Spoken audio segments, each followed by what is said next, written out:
27واں رمضان المبارک ہے اور 17 تاریخ تیسرا مہینہ 2026 ہے۔ اصولی حدیث ہم نے شروع کیا تھا، یہ اپنے آخری مراحل میں ہے۔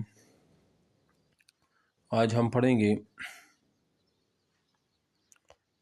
متشابہ کو ہم نے پڑھا تھا، اور اس طرح متفق اور اس طرح جو مختلف تھا وغیرہ وغیرہ، یہ سارا کچھ ہم نے پڑھ لیا تھا۔ پھر اس کے بعد مبہمات و محمل وغیرہ ان میں فرق۔ آج ہم پڑھیں گے یہ جی جو ہے نا ہاں جی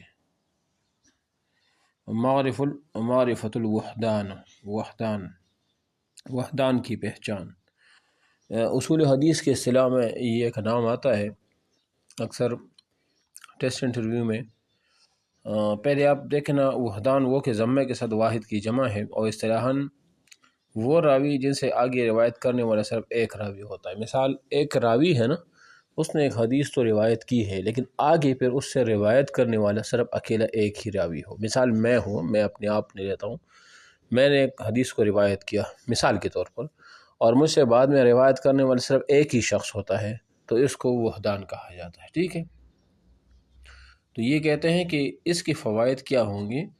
تو جو معرفت، اس میں مجہول العین کی معرفت وہ حاصل ہوتی ہے، اور جب وہ صحابی نہ ہو تو اس کی روایت کو مردود قرار دیا وہ جاتا ہے۔ ٹھیک ہے نا، اگر صحابی ہو اور وہ اکیلا ہو، اس سے ایک روایت کرے تو وہ تو ظاہری بات ہے، وہ تو صحابی ہے۔ صحابہ تمام کے تمام جو ہے نا وہ عادل ہیں، اور اس میں اس کی یعنی کہ عدالت پر تو شک نہیں کیا جا سکتا، اور ہمارا حسن ظن یہی ہے صحابہ کے بارے میں کہ وہ کیا ہے، وہ تمام کے تمام عادل ہیں، متقی پرہیزگار تھے۔ ٹھیک ہے نا، تو بس آپ اتنا کریں کہ ذہن میں رکھ لیں کہ وحدان کیا ہوتا ہے، کہ ایک راوی ہوتا ہے، آگے اس سے روایت کرنے والا اگر کوئی اکیلا راوی ہو نا تو اسی کو وحدان کہا جائے گا۔ سمجھ آ رہی ہے؟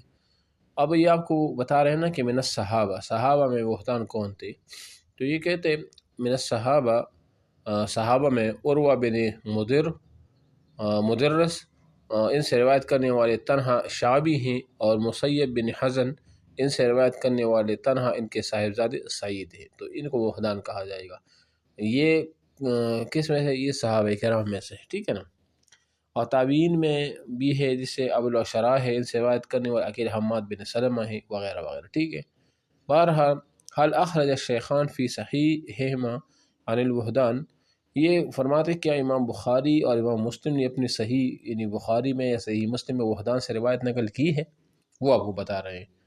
تو حاکم نے المدخل میں ذکر کیا، یہ کتاب کا نام ہے، کہ بخاری و مسلم نے اس نوع کی کسی روایت کو تخریج یا نقل وہ نہیں کی، اس طرح کی کوئی روایت بخاری و مسلم کے اندر موجود ہے وہ نہیں ہے۔ لیکن جمہور محدثین کا قول یہ ہے کہ صحیحین میں بہت ساری احادیث ایسی ہیں جو صحابہ میں سے وحدان ایک صحابی سے مروی ہے۔ ان میں سے ایک حدیث المسیب ہے، مسیب کی حدیث جو ابو طالب کی وفات کے بارے میں ہے، ان کی شیخین نے تخریج وہ نقل وہ کی ہے۔ بہرحال اس میں ہے یا نہیں ہے، اس میں دو رائے ہیں۔ حاکم کہتا ہے کہ ایک بھی نہیں ہے، جبکہ باقی جمہور علماء جو محدثین ہیں وہ فرماتے کہ ہاں ہے۔ ٹھیک ہے نا، اچھا یہ ہو گیا۔ اس کے بعد آ جاتا ہے اگلا جو ہے نا وہ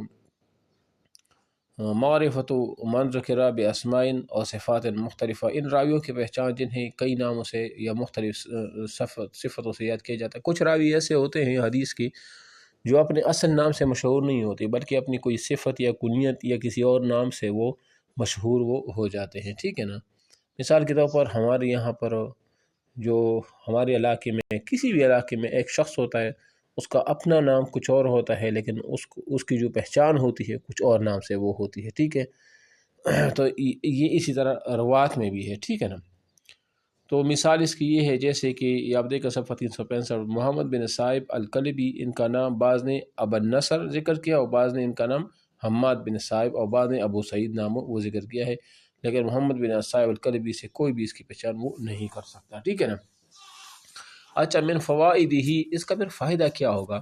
ایک شخص کے ناموں میں خلط اور التباس کا نہ ہونا، اور یہ گمان نہ ہونا کہ یہ متعدد اشخاص ہیں۔ ٹھیک ہے نا، یعنی پھر یہ گمان نہیں رہے گا کہ یہ نہ سمجھے کہ جو اشخاص ہیں وہ کچھ اور ہے، وہ کوئی اور تھا، اور یہ نام جو ہے نا جو کنیت ہو یا کسی صفت کے ساتھ ذکر یہ کوئی اور ہے، تاکہ یہ وہم آپ کو نہ ہو، مطلب یہ کہ دونوں ایک ہے، ٹھیک ہے۔ بہرحال یہ ہو گیا۔ نیچے پھر آ جائے یہاں پر صفحہ 366 پر ہے معرفت المفردات من الاسماء والکنہ والالقاب، نام کنیتوں اور القاب میں سے مفردات کی پہچان۔ بہرحال یہ تو مجھے نہیں لگتا کہ اتنا کوئی اہم ہوگا، بہرحال اس کو چھوڑ دے، یہ اتنا اہم نہیں ہے۔ اس کے بعد کیا ہے،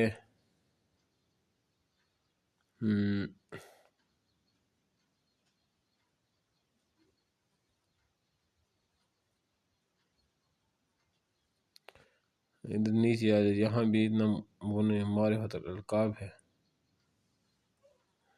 یہ بھی اتنا ضروری نہیں ہے۔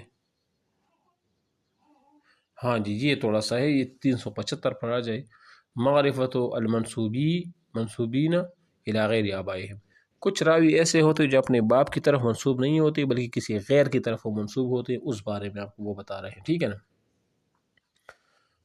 مثال اس شخص کی معرفت حاصل کرنا جس کا نام نسب اپنے باپ کے علاوہ کسی اور کی طرف منسوب ہو، خواہ رشتہ دار ہو، جیسے نام مثلا جد کسی ماں کی طرف منسوب ہو، یا دادا کی طرف منسوب، یا اجنبی کی طرف وہ منسوب ہو، ٹھیک ہے نا۔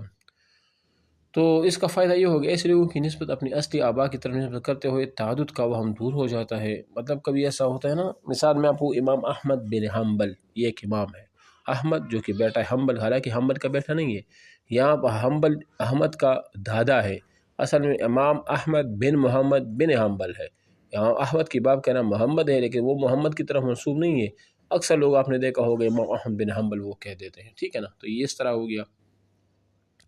یا دوسری مثال انہوں نے دی کہ جو اپنی ماں کی طرف اکثر منسوب ہوتے، باپ کی طرف منسوب وہ نہیں ہوتے، مثلا معاذ اور معاوض افرا کے بیٹے ہیں اور ان کے والد حارث ہیں، تو آپ نے دیکھا معاذ اور معاوض افرا کے نام سے وہ مشہور ہیں، ٹھیک ہے نا، کہ بیٹے افرا، حالانکہ افرا ان کی ماں ہے، ان کے والد کا نام وہ حارث تھا۔ اور بلال بن حمامہ، بلال رضی اللہ عنہ جو نا ان کے باپ کا نام رباح تھا، لیکن کوئی بھی اس کے نام باپ کے نام سے نہیں جانتا، بلال بن حمامہ جو ان کی والدہ ہے ان کے نام سے وہ جانتا ہے۔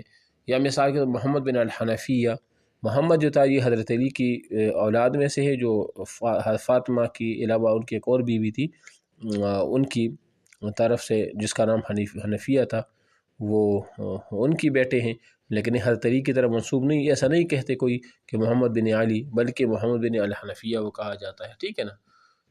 تو یہ اس طرح ہے۔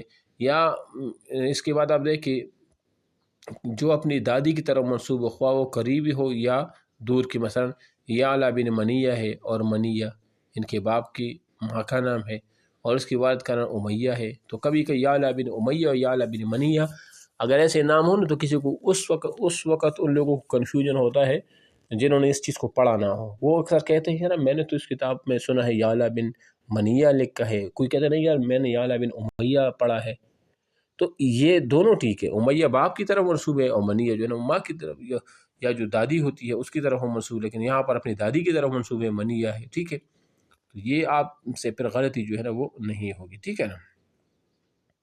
یا مثال اور بھی ہے کہ ابو عبیدہ ابن جراح ہے، ابو عبیدہ بن جراح، تو ابو عبیدہ بن جراح، جراح ان کے دادا کا نام ہے، تو ابو عبیدہ کا اثر عامر بن عبداللہ تھا، ان کے باپ کا نام عبداللہ تھا لیکن جراح کی طرف وہ منسوب۔ بہرحال یہ تو ہو گیا یہ والی بات، ٹھیک ہے۔ اب اس کے بعد نیچے آ جائے تاریخ، معرفت تواریخ اور راویوں کی تاریخ کی معرفت، بس یہ تو آسان ہے، یہ تو اسماء و رجال کا وہ علم ہے کہ مثال جتنے بھی راوی اور حدیث ہے، حدیث کو روایت کرنے والے جو صحابہ تابعین وغیرہ ان کی تواریخ کے بارے میں کہ اس کا نام کیا تھا، کب پیدا ہوا، باپ کا نام کیا تھا، دادا کا نام کیا تھا، ان کا پیشہ کیا تھا وغیرہ وغیرہ، ان کے بارے میں تفصیل سے جو جانکاری ہوتی ہے اس کو تاریخ و روات وہ کہا جاتا ہے، معرفت و تاریخ و روات ہے، ٹھیک ہے نا۔ یہ ہو گیا بس، یہ کتاب جو ہے نا تقریباً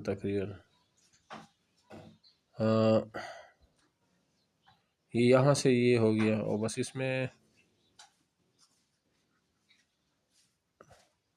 آخر میں آپ دیکھیں معرفت و طبقات العلماء اور روات کے طبقات کے بارے میں ہے نا۔ لغت میں اس کا معنی ہے ایسی قوم جو ایک دوسرے کے متشابہ ہو، ایک جیسے ہو، ٹھیک ہے، یہ طبقہ کا معنی ہے۔ لغت القوم المتشابہون، اصطلاحی معنی کیا ہے؟ اصطلاح میں کہتے ہیں وہ قوم یا جماعت اور روات ہو جو اپنی عمر اور سندوں کے اعتبار سے ایک دوسرے سے قریب ہو، یا صرف سند کے اعتبار سے ہو۔ تقارب فی الاسناد کا معنی یہ ہے کہ ایک راوی کے شیوخ وہی ہو جو دوسری راوی کے شیوخ ہو یا اس کے شیوخ کے قریب ہو، اس کو طبقات اصطلاحی معنی پر وہ کہا جاتا ہے۔ یہ آپ ذہن میں رکھ لیں۔ کوئی آپ سے کہتا ہے کہ یہ روات کے جو طبقات ہوتے کیا مطلب؟ مثال میں آپ کو ایک آسان سی مثال دیتا ہوں۔ مثال میں ہوں نا، میں ایک حدیث کو روایت کرتا ہوں آپ کی آسانی کے لیے، اور میرے اس وقت میں کوئی اور بھی میرے ساتھ ہے وہ بھی حدیث کو روایت کرتا ہے، اور میرے ان کی سند جو ہے نا وہ ایک ہے۔ یا مثال کے طور پر طبقات، اس کا مطلب یہ ہو کہ اگر تقارب فی الاسناد ہم لے لیں تو یہ معنی ہوگا کہ میرے جو شیوخ استاذ ہوں گے نا وہ دوسرے کی شیوخ وہ بھی ہوں گے، ٹھیک ہے، مطلب میں جس کا شاگرد ہوں وہ بھی اس استاذ کا شاگرد ہو، تو اس کو طبقات و روات کہا جاتا ہے۔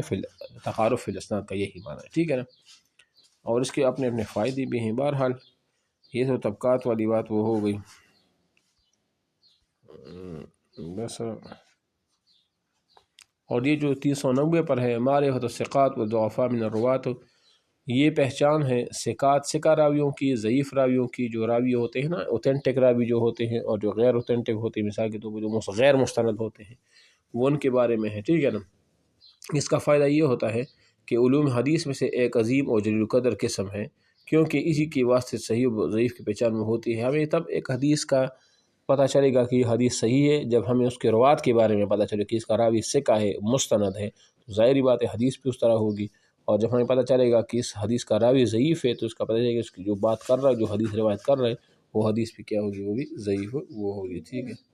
اب اس کے بعد جو ہے نا وہ معرفت اوطان و روات و بلدانہم، راویوں کی وطنوں اور شہروں کی پہچان کی، کون سا شہر تھا، کہاں کا تھا، یہ تو تقریباً سارا کا سارا اسماء و رجال میں وہ آ جاتا ہے۔